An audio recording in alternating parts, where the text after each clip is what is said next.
Wakey, wakey, eggs and bakey. Today is a really big day, ladies and gentlemen. Today, I am moving the boat again to a different bay. I'm saying goodbye to Degnan Bay for good. For good. So, this is a permanent thing.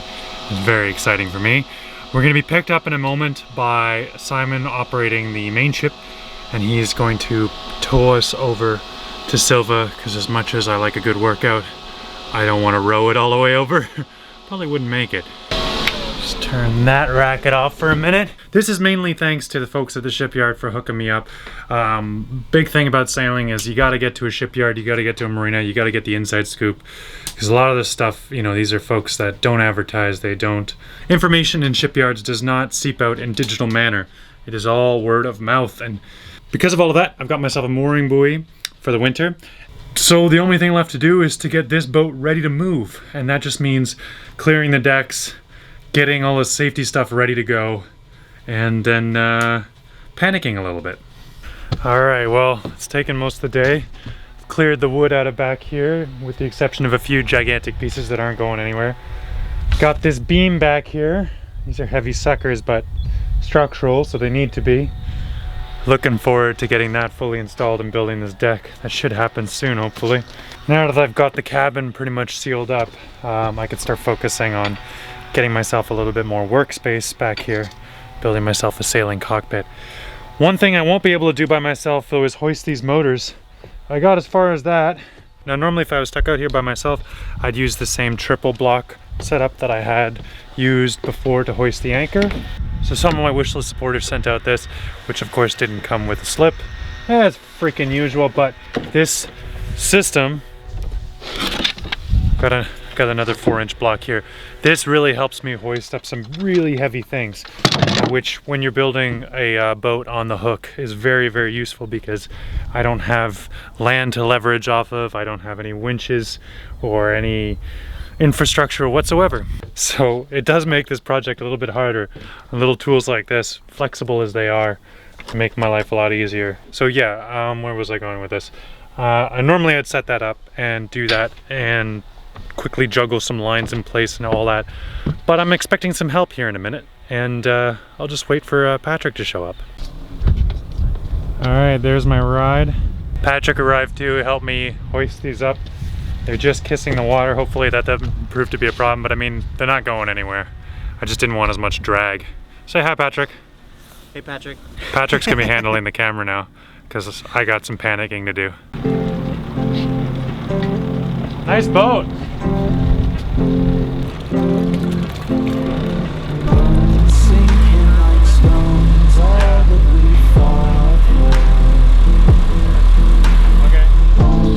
Straight out that way and around the corner.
Imagine what this might feel like for boat owner Simon. His whole home is moving. You're adding your own commentary? Yep. Good. You gotta be entertained because I don't know about the video. Hey, stay for it, eh? Nice. You keep saying turn, but this boat keeps saying straight. Huh? So you keep saying turn, and this boat just keeps going straight. I know, right? I remember that last time. starting to think my rudders aren't going to be big enough, man. Those little tiny rudders, like it just will not turn. Well, maybe when it's under its own power, it might make a big difference. But maybe not. Looks like I won't be making much leeway. Famous last words, I guess. What does that mean? Leeway, like being pushed downwind, you know? It's just biting this hard in the water, it won't even turn. It's unlikely the wind's gonna let me make me turn either. Do you think the boat will get lighter by the time you're done, or heavier? I think it'll stay about the same weight, because there's a lot of steel that needs to come off this boat, and then there's a lot of steel that needs to go onto this boat. But the way I look at it, it's performance steel going on, garbage steel going on. There you go. Same weight, better quality. Do you think we're gonna clear the reef? Okay. As soon as I get past the tugboat. Okay. Over now. All right, all right. One reef down, 2 more to go.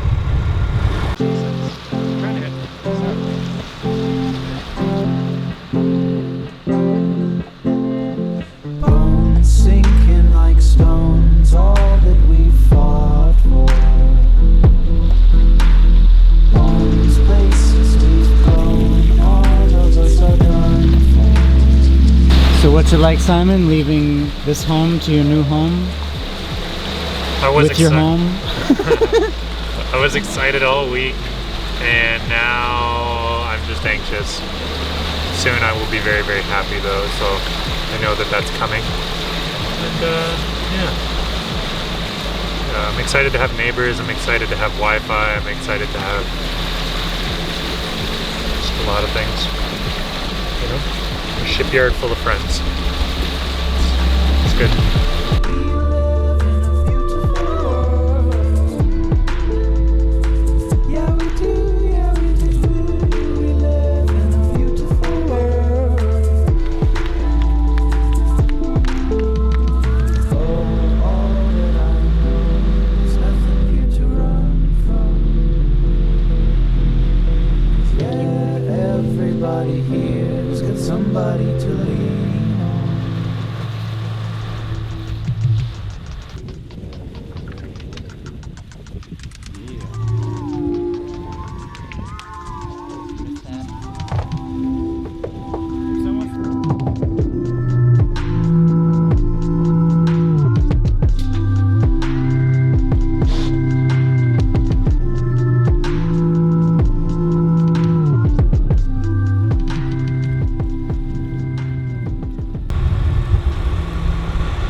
Okay, so this is the new view. This is really wild. All right, Pat, what do you think? We made it. It's a little crowded in here, isn't it? Oh man, this is gonna be so cool. It's so nice to have all these folks around you, all this stuff happening. I'm excited for this winter now. I still have a lot of work to do, but I'm excited. All right, Pat and I are gonna have a warm drink, cure our sniffly noses, and then go for a walk and pick up our bikes. Good morning, ladies and gentlemen. We're back on the boat. We got actual sunshine today, which is lovely because we've had a few days of rain, and I've took that time to kind of like set myself up here. Quite a few things have happened, and I want to give you guys a tour of Sylva Bay and show you why it's so great to be here instead of Deadcat Bay for the winter. First of all, the biggest millennial reason is that little antenna I have up there. I get Wi-Fi here. Sure to scoop up the Wi-Fi, and I am all set up. It is so nice. It is so nice to have Wi-Fi. I'm like catching up on, I'm actually watching YouTube. I'm a YouTuber who hadn't been watching YouTube in 2 years. This is really nice. There's a lot going on. I can actually learn something off these other people instead of doing all my own mistakes all the time. All right, honey, what do you think? What do you think of our new place, huh? All right, so the boat is here. That's Paige's Resort and Inn. That's the Sylva Bay Marina. And then that over there is Paige's Resort and Marina. I don't know, there's two of them. It's very confusing. This side over here, these are all islands. I think there's 8 islands right here. So remember in my last bay I had one little island we called Campfire Island, but there is quite a few more here. Now most of these are inhabited, so this one actually belongs just to the Vancouver Yacht Club. They own an entire island. But yeah, a lot of other millionaires own islands out here too. I mean, I don't know, if you're a millionaire and you want to buy an island, I guess you can come out here and buy an island. One of the not so nice things about being out here is that, well, I'm actually closer to the outer islands now than I am to the docks. So I will be using a trolling motor pretty much all the time because rowing this takes ages. Another interesting thing about this bay is there's actually a decent current in here. Right now we're getting about 2 knots. My boat is moving at 2 knots through the water, but it's actually staying put. So I don't know. Once I have the motors in and the regen capabilities, I'm gonna see what it's like if I just drop an outboard into the water and see if it can generate any power. That'd be really something else, wouldn't it? All right, the rowing is taking a while, but I also wanted to say there is an airport here. I don't know if you guys can see that way over there. That is a water plane. So you can actually, if you wanted to come out here in March and help me paint the boat, which get in touch if you do, but we can fly you right to this bay, which is kind of cool. So, well, I can't actually pay for you to fly out here. It's not that expensive though. And it is quite the experience to fly by float plane. So if you were in Vancouver and you could fly and just land directly into my bay, which is so rad. Another reason it's so nice to be here is I actually have my own dinghy dock. Check this out. I mean, it's rickety and it's falling apart and the ladder's a little sketchy, but I installed a couple solar lights so I can find my way down here at night and I never have to drag my boat across the beach again.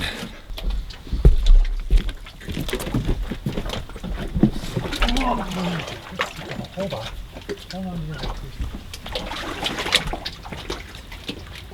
I could get used to this dock surface treatment. This is nice. Another part of not being in the mud anymore means my boat's not touching bottom anymore. So all that work I did last spring on shoring up the keels, of laying all that glass, that's not going to be undone by a winter worth of bopping up and down. I mean, she's designed to bop up and down a bit, but like every day, it's a bit much. So I'm on a mooring ball. The mooring ball has a 4,400 pound block of concrete at the bottom. That's what I'm tied off to. The chain I think is 1.5 inch thickness chain. It's gigantic. And of course you saw the mooring ball. It's as big as a planet. So it's all overbuilt and now that means I get to sit on there and not worry about anything. Those mooring pilings looked pretty good, but you don't really know because they had been abandoned like, God, 15 years ago. So mooring pilings are very strong, but you know, 15 years after their service years, which God knows how long those were. So yeah, I just felt like there was at some point I'm gonna hear a crack and I'm gonna pull that mooring piling right out of the ground one stormy night, and I did not want to deal with that. Goodness. You're so good. Look at you. So this is where I first met Honey, right here. You sat right there by the fire and you came over and you were so lovey-dovey. Always with the lovey-doveyness. So yeah, I've been here for the shipyard for, I don't know, a few days, already hired. I'm now an employee, which means I get discounts shopping here, which is great because there's lots of like little things I can pick up, wiring. You see the wall of stuff behind me. Those are all like those nickel and dime things that usually kill me. They won't kill me so much anymore, so I'm really stoked on that. I'm really stoked to be working and learning a lot here at the shipyard. Outboard repair, all kinds of stuff like that. And being your solar, electric, and fiberglass dude, right? That's kind of like, I can do that. Yeah, you can. Also, can we talk a little bit about that awesome room you have upstairs that I might... Yeah, you can talk about Okay, that. all right, wicked. Me and another guy who works here who's also named Simon are probably going to rent a room upstairs, just so that I don't have to have a table saw hanging off the back of my boat anymore. And it's quite affordable too, so yeah, I think that's going to really help me get a lot of work done this winter, especially fiberglassing when it rains every day, table saw, a lot of the woodworking stuff. I'll just have to be making a lot of trips back and forth, and that means I'm going to have to start measuring things really well and marking them on paper and not forgetting the paper on the boat, which I do all the time. So we're not going to do that anymore. We're going to be professionals. So yeah, it didn't take very long and I'm already pretty established here. in this cool little community. It's really nice. These guys have taken some serious pity on me and have really set me up nicely. They've been awesome. Come here. Come on, up here. Let's go. So there's this little apartment up here, and the apartment can't be rented as an apartment anymore because the zoning is wrong for that. But what that means is a great big brightly lit and dry studio that I can use to do fiberglass and store stuff and woodworking projects. We got 110 outlets all over the place. But yeah, it's not super pretty, but pretty cool, right? So this whole space all in is $250. So Simon and I are going to split it, and that means it's $125 each, which should be worth it. If I can just get even just fiberglass jobs done up here, that'll be worth it to me. Having a space to work that's both clean and open and dry, I'm gonna get so much more work done because of that, so really grateful. Well worth the time and effort, and I should be able to make many more videos for you guys too. Awesome. Anyway, let's get back out to the boat and get back to work, eh?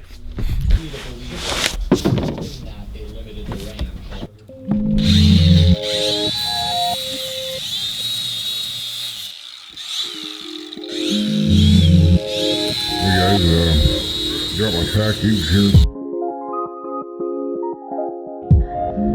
Got some real nice marble in there. Open her up. Okay, series. I opened it up from the outside and they all fell off. Alright, well, the sun is setting. Look at how calm it is out here. It's been really nice today. It's finally let off. There's been raining pretty steadily, so I haven't been able to do any fiberglass work lately. I also haven't been able to do the last of the caulking, so I got the rest of those portholes in. They're all there. Problem is the seals. I would install the outer rings around temporarily for the winter, but I kind of wanted to put Sikaflex inside before I install those, so there's a little bit of Sika where the screws go in, but I wanted to fill the void. There's a little bit of tiny little microns of cracks here and there between the window frame and the hull frame, so we're gonna do a little bit of Sikaflex in there once I get some more, and then I'll be able to pull on the frame on the outside, and we can just leave that on until we go to paint in the spring. In the meantime, I'd really like to get some primer on that thing before the UV, if that ever comes out again, wrecks my fiberglass work.